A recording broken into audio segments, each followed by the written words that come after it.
Taranja fototra athletisme ny taranja fototra athletisme no azo lazaina fa miantoka ny medaly volamena betsaka indrindra ho an'ny Madagasikara atsy amin'ny lalao nosy Atsilareny eo.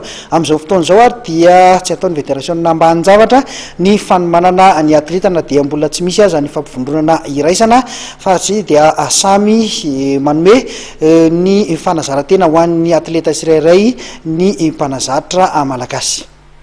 Ny taranja fototra athletisme no azo lazaina fa miantoka ny isan'ny medaly volamena izay mety ho azon'ny Madagasikara amin'ny lalaon'ny nosy izay atao atsy amin'ny nosy Atsilareny eo.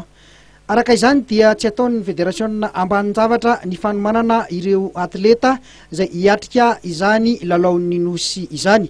Na dia manao izay ho avy aza anefa ny mpanazatra dia mbola misy ihany ny olana madinidinika sedrain'izy ireo eo amin'izay fanomanana ny atleta izay, na eo ihany koa ny isan'ny ankizy hoentina atsy amin'ny nosy Atsilareny eo.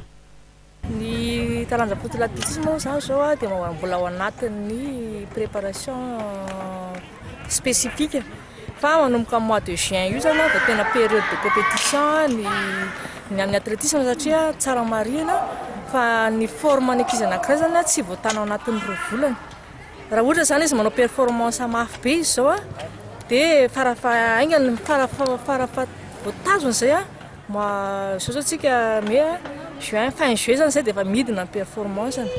Zay nanaovana anazy hoe juin mihitsy zany vao période de compétition eo izy manatsara ny performance ny amin'ny compétition ao anatin'ny championnat nationaux zany nanaovana ny tokony nanaovana ny sélection satria championnat nationaux 3 semaines avant ny jeux des îles zany hoe voatazony tsara mihitsy ny forme raha eo izy ny jour J tsy maintsy tokony hoe ana au top forme zany izy amin'ny championnat de Madagascar. Ny eo amin'ny isan'ny atleta izay mety hoe hiatrika ny lalaon'ny nosy inona mety ho fiantraikany raha ohatra ka tsy ampy ny isa ny ankizy zany izay hoentina?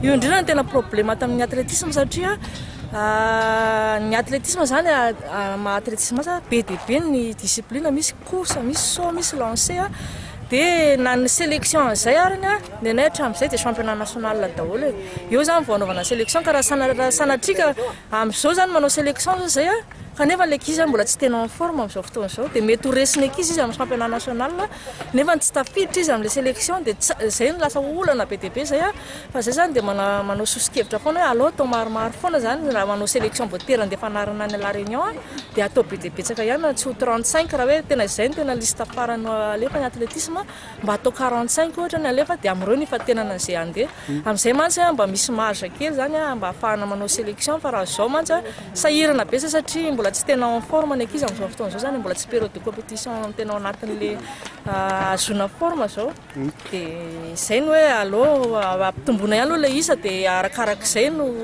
hoe andeha 3 dia zay nangalana raha 2 raha 5 dia ohatr'izay fa ny tena azo marina aloha hatramin'izay mbola tsy 35 zany fa 45 teo foana ny athlétisme hatramin'izay ireny mitondra médaille maro be ireny.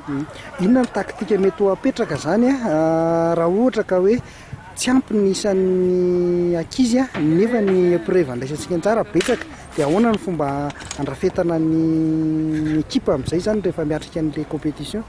Voatery zany zay zany manao mifantina lasa manao sélection tsy maintsy manamboatra ny liste zany zay mety hoe ankizy iray manao zavatra maromaro mety hoe ny relais mety anajanonana mety tsisy remplaçant mety tsy hanao mihitsy ny relais mety zavatra ohatr'izany satria médaille d'or zany tsy maintsy jerena voalohany hoe izy mety médaille d'or dia arakarak'izay nanaovana fantenana fa naizanana zany sarotra be ilay izy satria raha vitsikely zany tena ho sahirana zay ohatra fotsiny zao hoe semi marathon sy 10 000 olona ray matanjaka amin'izay zavatra nefa anatin'ny journée nanaovana an'izay zavatra dikany dia tsy maintsy mitondra olona hafa zay zany izay manao semi marathon tsy afaka manao 10 000 intsony na lasy vavy.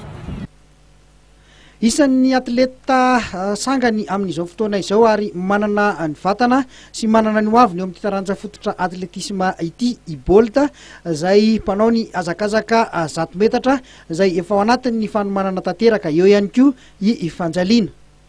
Anatin'ny entraînement tanteraka zany zay amin'izao mba amin'izay anaovana jeux des îles zay fa samy mikotrana mafy daholo amin'ny zay rehetrarehetra ty spécialité atao satria zava-dehibe tokoa le jeux des îles. Ny anao zany zao inona no raisanao anjara? Amin'ny 100 metatra sy 200 metatra. Aiza ho aiza ny chance de médaille zany ho anao raha hoe amin'ireo épreuve ireo? mbola mety ezaka mafimafyana angamba amin'izay zavatra izay. Efa misy fatapatatra hoe ny adverseranao amin'ireo amin'ny aty amin'ny ranomasimbe indiana? Mety mbola tsy dia misy angamba satria mbola voasambany koa ny tena anatin'izay équipe nationale izay dia miezaka manao tsara hatrany. Efa lavidavitra aloha zao efa mandeha tsara ny forme. Inona no andraisanao anjara amin'ity? 400 mètres plat.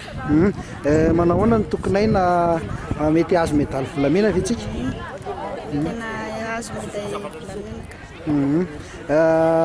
Amin'ireo nosy manodidina tsisy atahoranao zany eo amin'izay katsa? Tsisy. Misy zany hoe misy ihany fa zany hoe matoky ny valerako zany. Ny volana jolay izao no hiatrika ny fiadinan'ny tompondakan'i Madagasikara ny taranja fototra atletisme ka aorian'ny fananan'io no tena ahafantarana farany ny listry ny ekipa pirenena malagasy izay mety hiatrika izany lalao nosy izany ho an'ny taranja fototra atletisme.